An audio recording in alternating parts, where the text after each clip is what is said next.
This is a screencast for our second milestone in DevOps. Um, in this milestone, we are focusing on the following tasks.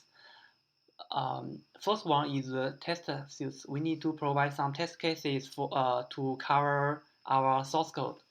Um, here, run test.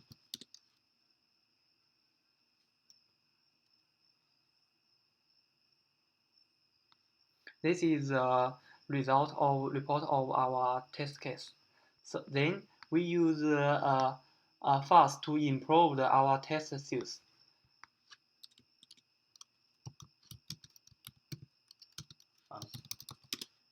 You can see you will see the statement coverage will reach to 96%, and we can show this is the statement coverage is improved, and here we can see that. So this is the original test suits, and we added some fuzzing part. Yeah, and in order to improve the statement coverage and other coverages. Yeah. The third task is to provide some basic analysis function. We use lint to we use ESLint to Yes. provide this function, and you can configure ESLint by opening this ESLint RC file.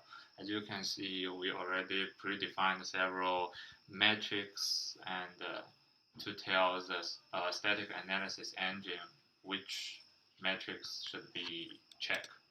And we can run this ESLint by typing npm run lint. So as you can see, there are two warnings actually. It is because two variables are already defined. so our next task is customer metrics.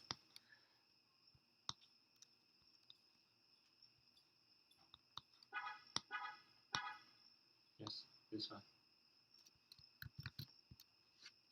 Yeah, we can run this custom metrics by typing this command. So if we go to the almost very end, this basically the terminal will, this command will output several informations in terminal, such as the name of function and the line which this function exists, and also the max conditions and whether this method is a long method or not, or uh, also a simple psychometric complexity and also duplicate code. So we can show you the source code.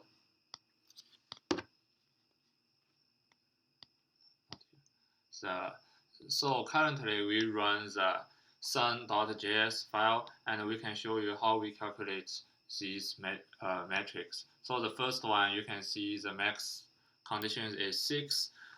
This is to calculate the max number of conditions within an if statement in a function. So as you can see, there are if here, and it has 6 conditions, so the max condition is 6. The next one is to check whether this method is a long method or not. So we set the threshold is 20. So if the method is longer than 20 lines of code, so we think we consider it is a long method. So it is a long method.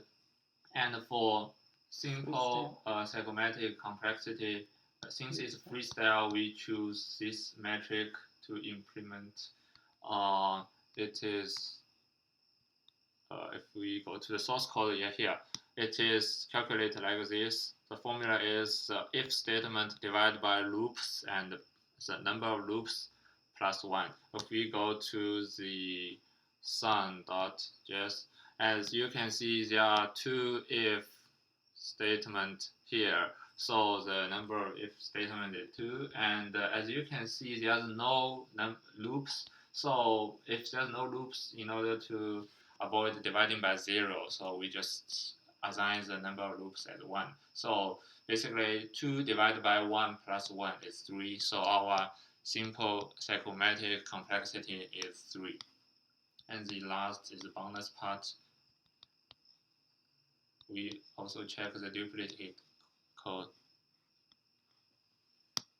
So here we have we got 3 duplicate code. The first part, this is the source code file, the duplicate code file, and this is a line of code, and this is another file and line of code. This is the function duplicated code. They are exactly the same to the same functions, and this one they are similar code, similar to code blocks, and the third duplicate code is here.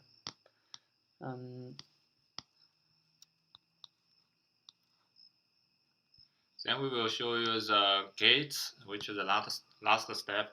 In order to show you that we need to delete our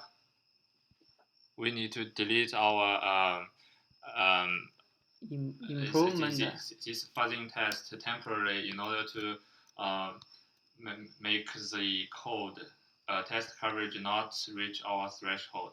So at first we can make a random change and try to get, you can git status and check with the change. You can add test fast and you can try to commit. So actually the result should be you cannot commit because the test coverage is not reach our threshold. Yeah, commit with low. Yeah, it's fine. It's fine.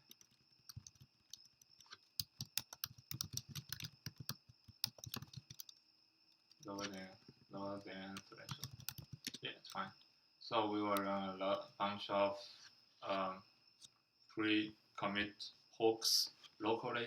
So as you can see at the very end bottom of the window, the coverage is 95% something. It's smaller than our threshold, so the commit is still there. Refused. Yeah. And if you check git log, so as you can check the time, yeah, it means this commit is not a success. So after that, we can then add our newly added fuzzing code back to the fuzz.js file. No, we can, yes, copy and paste. Then our test coverage should reach the predefined threshold. So then we can run, we can try to commit again.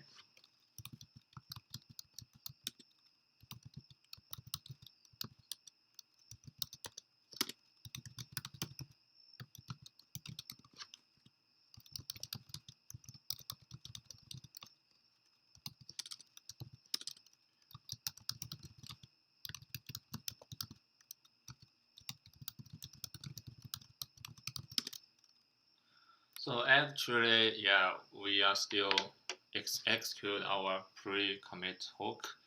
So as you can see, the statement coverage is already larger than the threshold. However, according this hook also considers the result of ESLint, which is the static analysis tool we use. As you can see, the code contains 2 warnings, so the commit is also refused. As we mentioned before, these 2 warnings, it is because in the source code there are 2 variables already defined. So if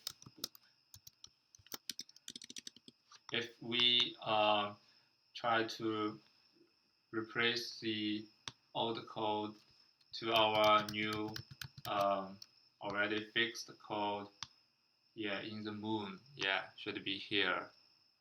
Yeah, yes, and save it, and now we will show you that after our test coverage reach the threshold, and we already eliminate our ES linked errors and warnings.